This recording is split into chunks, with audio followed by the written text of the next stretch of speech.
everyone, this is Zach. This is a DMT trip report for March 24th, 2024. I'm about 30 minutes away, 30 minutes past a pretty significant DMT experience on a pragmatic level. For those of you who are curious, raw DMT crystals placed on top of CBD flower, so a non-psychoactive combustible agent, smoked through a water pipe. In my experience, when I was taught how to do DMT, it was actually smoked on top of parsley. And I was told that's how they did it in the 60s, that's how they did it at Millbrook, and just through a pipe using vapes and things of that nature. I usually don't get a big enough hit to have a significant experience.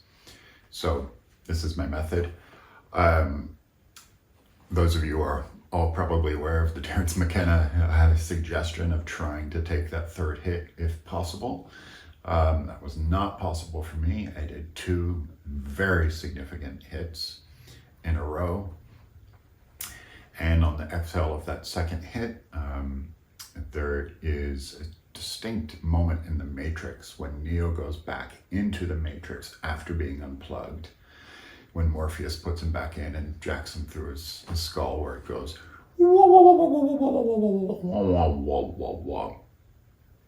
and that's exactly what happened. I took my second hit. My partner Heather was here to sit for me, and I just watched it all dissolve. So I just wanted to tell you all a little bit about the experience itself, because it was significant. I would say the best way to describe it would be in a 2/3, 1/3 ratio.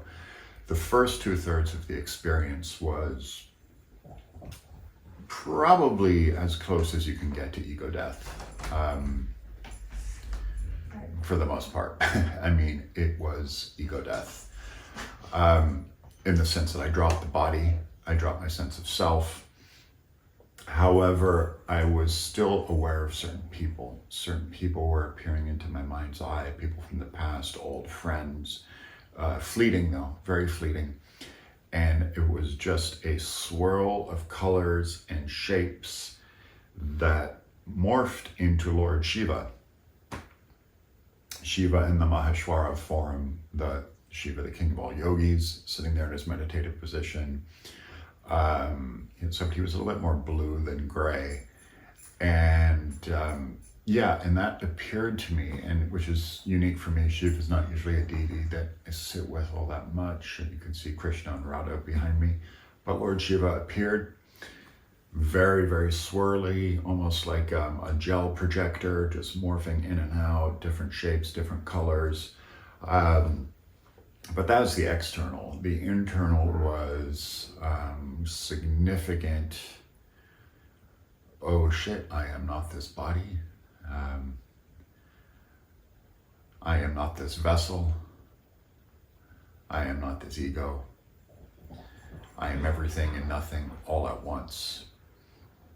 And I also thought, one thought that did occur to me was, wow, this is what it's going to be like when I die. This is what it's going to be like when I die. Just breathe. This is what it's going to be like when I die. And with that came, there was a thread of I don't want to say panic, but of kind of this comfortable intensity, this comfortable sort of, a comfort in the discomfort, a comfort in the unpredictable, a comfort in the holy shit, what is happening? And just being completely disassembled, my whole entire molecular being, and thrown into a plane of consciousness that went back to my teenage years, that went back to complete nothingness, that went back to sitting with Ram Dass, that went back to being with Heather, that went back to being with Huxley, that went back to being with my parents. So sort of like this autobiographical sense of consciousness. And that kind of dissipated into nothing, into just, I am safe, I am loved, I am safe, I am loved. But for those of you who don't have experience with those planes of consciousness, it's tricky. It's really, really difficult. One huge kind of reminder for me, one grounding tool, was that I had been here before, and knowing that I was going to be okay. There was a sense of familiarity to it, the sense of like, oh, I've been here before. I know how to do this. I know how to play in this space. It's scary, it's confusing, it's difficult, it's challenging. It feels like everything that you know and believe is wrong. It's all up for grabs. The whole world is up for grabs. So it's kind of settling back into that I've danced in these planes before. And that went on, I was told afterwards, the whole experience was about 16 minutes long. So in the last third, I was kind of, I went down a tier and I dropped back into my body. And I felt a little pain in my hip that I've just been dealing with. So I kind of lifted up my leg, but I was still very much in it.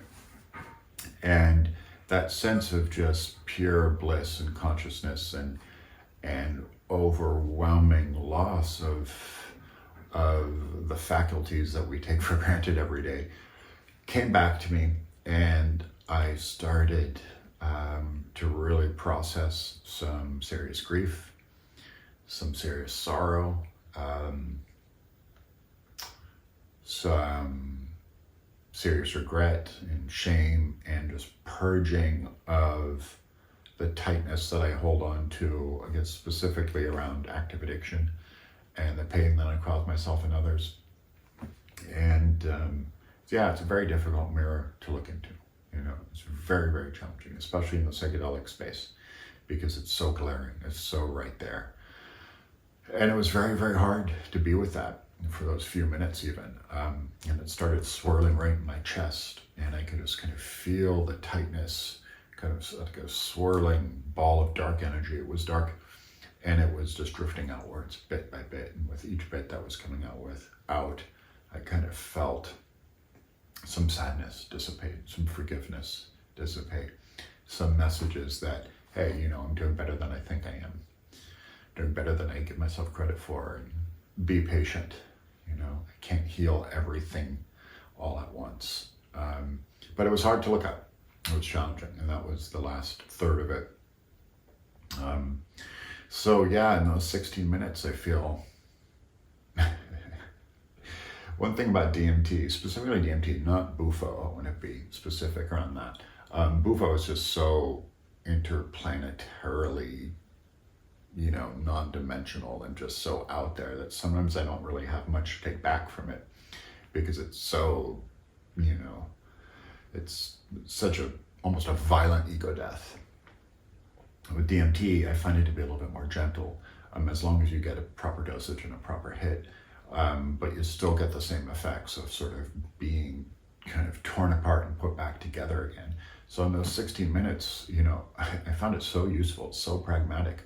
I went through birth, through death, through some autobiographical stuff, my parents, my current partner, Heather, and my dog Huxley, and my cat Binks, and I went through addiction stuff, and sorrow, and sadness, and pain, and embarrassment, and shame, and self-affirmations that I am loved, I am safe, dancing with Shiva in another place of consciousness.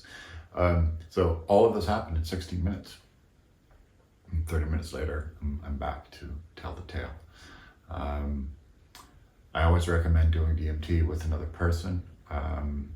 It's a really helpful safety tool, and it's also a really nice anchor to have, especially as you're coming down and coming back, to know that there's someone that you love who's in the room with you. Yeah, I don't recommend doing it alone, because it's really nice to have that tangible physical container next to you when you're jumping back into the meat suit, as it were. So that's my report.